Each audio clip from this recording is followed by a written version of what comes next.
the event of Komagata Maru took place about 100 years ago. But why are we talking about it?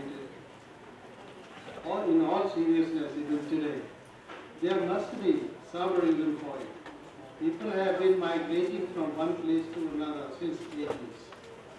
They have been passing through all kinds of hardships and adversity while settling down in the new conditions.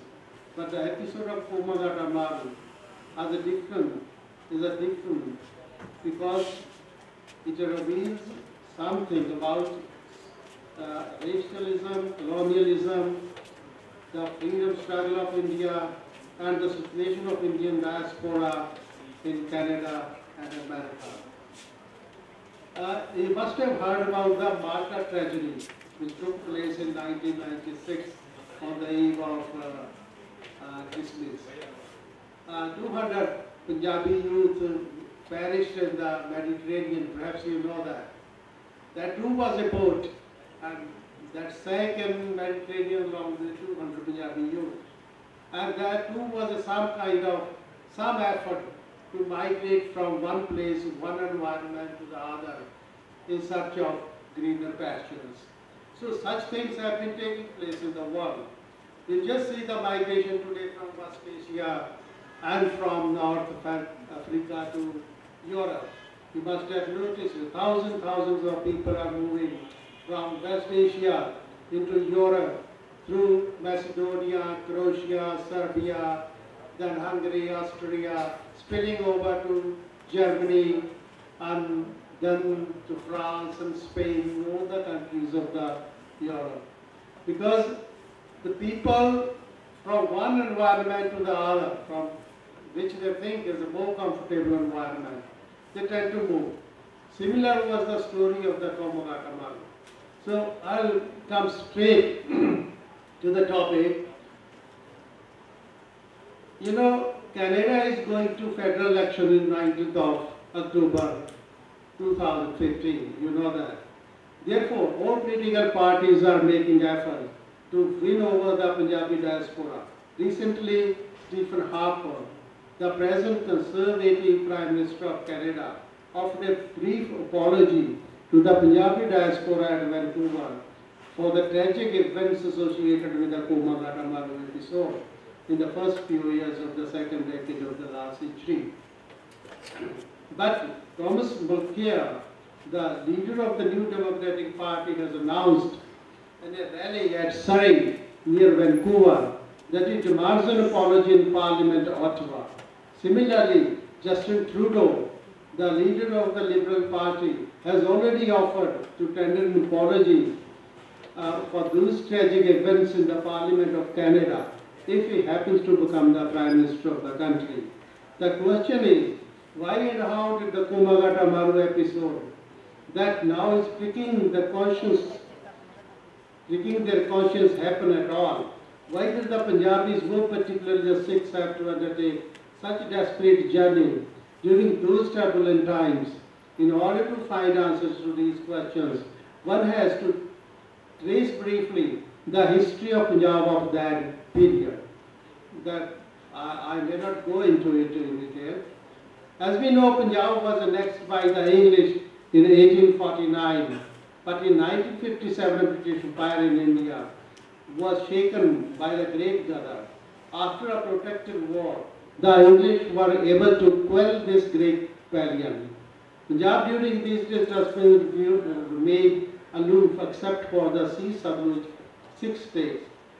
As soon as peace was restored, the British paid special attention towards Punjab and made a permanent settlement of land relations, keeping in view the colonial requirements of the empire. Land revenue was now collected in cash instead of kind, as was the practice during the Khalsa Raj. Punjab's rivers were rechannelized and a number of canals were constructed for irrigation purposes, at the same time increasing the land revenue manifold, which the peasants could hardly pay despite comparative prosperity. Consequently, an overwhelming majority of Punjabi peasantry was caught in a debt trap laid by the moneylenders and who had unstinted British patronage. The British had an insidious design in mind. They deliberately wanted to keep the peasants of Punjab at tenterhooks, so that they were forced to be harnessed in the service of imperial army to fight the colonial wars for the empire. No doubt the Punjabis were considered to be the best soldiers, and an revolutionary level of martial race was also stuck to them. And ordinary soldier in the British Indian Army would draw only 9 rupees a month as wage at that time. After a few years of service, most of the soldiers were demobbed because the British wanted only young Jawans in the prime of their youth. These demobbed soldiers would either go back to their villages to slog as farmers or would go eastward to Malaya, Singapore, Hong Kong, Shanghai, etc. to work as watchmen or policemen, since the wage level at those places was a little better than that of the soldiers in the British Indian Army. Some of the young men there would also start small business to make their both ends meet. So this was the condition broadly. Now, I'm giving a brief detail of it because it's a very long history of the condition of the farming class in those days in Punjab and why they were forced to move to those places. It was at these places that the ex-soldiers of the Indian Army, many of whom were Sikhs, heard about the astronomical wages in America and Canada. Why did they go to America and why did they want to go to America or Canada? Because the western coast of America and Canada at that time were underdeveloped. There were forests, there were all kinds of things, and because the eastern coast of America had already developed because it's closer to Europe. And Europe, because it's almost a part of Europe. But the western coast was still underdeveloped, California, British Columbia and Canada and all these places. So they needed huge manpower to clear the forest, to lay the railways, to build roads, bridges, and also to lay factories and all kinds of these things which you call development. So that's why they invited outside force or outside labor. First, the Japanese and Chinese went there. They worked as rail workers, they worked on bridges and roads and all those things. And when they would come back to Singapore, to Hong Kong, to Malaya, or to Shanghai, where the Punjabis, some of the Punjabis which I have already said, the demobbed Punjabi from the Indian Army, had already gone there to work as watchmen and policemen, etc. They told them that the wages on the western coast of America are very high. They were almost 20 times higher than the wages of the soldiers in the Indian Army. Nearly every ordinary laborer in America or Canada could earn as much as 180 rupees, 150 rupees. I am talking in terms of rupees. At that time, the price of dollar was 3 rupees. Today it is 66 rupees or so, but at that time it was 3 rupees. So they could earn almost 20 times more than they could ever earn in Punjab. In Punjab it was only 9 rupees a month for soldier, salary of the ordinary soldier. And that's why they wanted to go there. So there was no way to go. No company was giving them tickets. In India, there was no company which could take them to Canada or America. Because the condition was that there should be direct that it was Chennai. And the companies were not issuing tickets because there were in fact no companies here. But since Hong Kong, Malaya, Singapore and Shanghai, they were also British colonies. From there, they thought that they can hire some ship and go to Canada or America.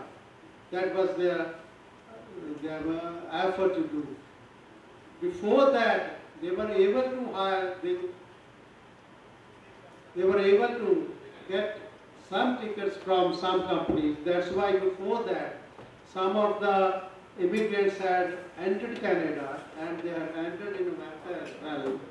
There were about 6,000 workers in America and about 5,000 in Canada at that time when the Komagata Maru started.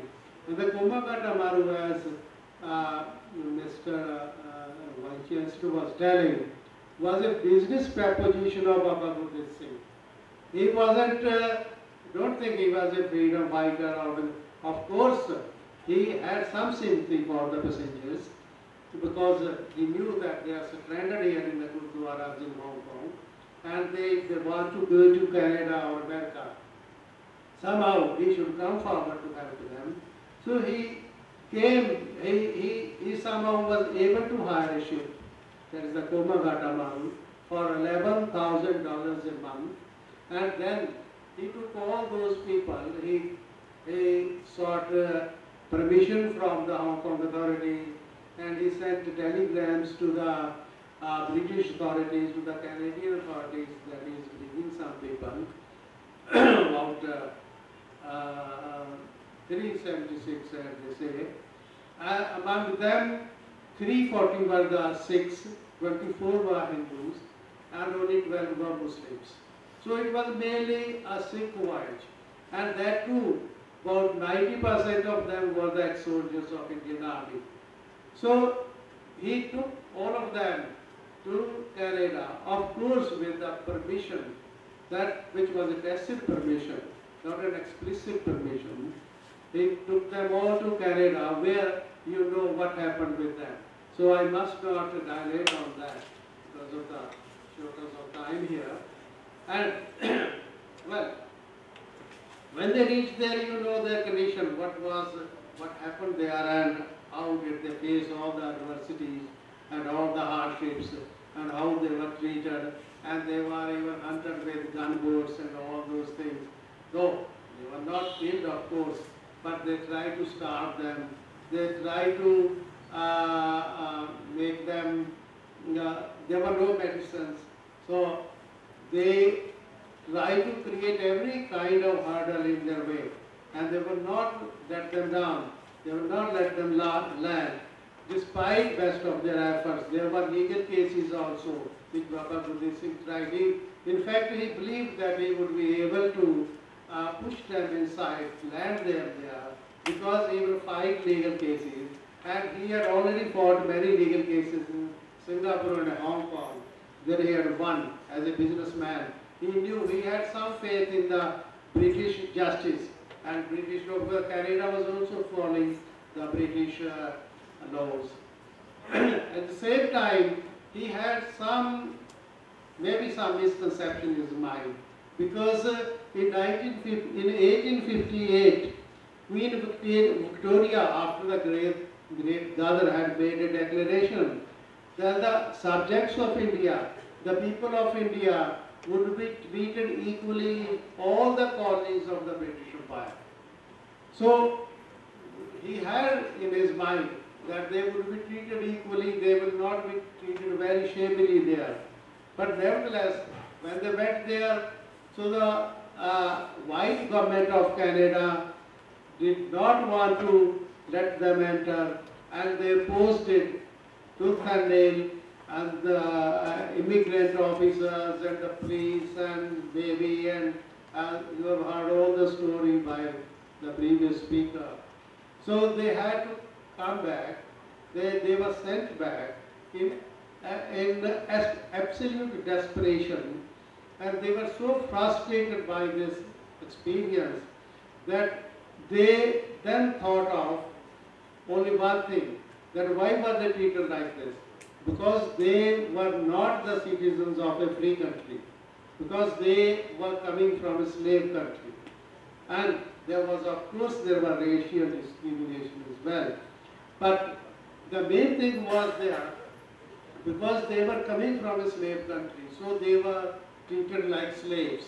They were not allowed to enter Canada at that time. And when they came back, they were not allowed to land anywhere in Hong Kong or Singapore or Malaysia, anywhere. They were sent back to India, properly guarded, and at the same time, on the way in Yokohama, Baba Son Singh Pagna tried to give them some weapons, some pistols. He delivered some pistols to them, and he also gave Gada literature.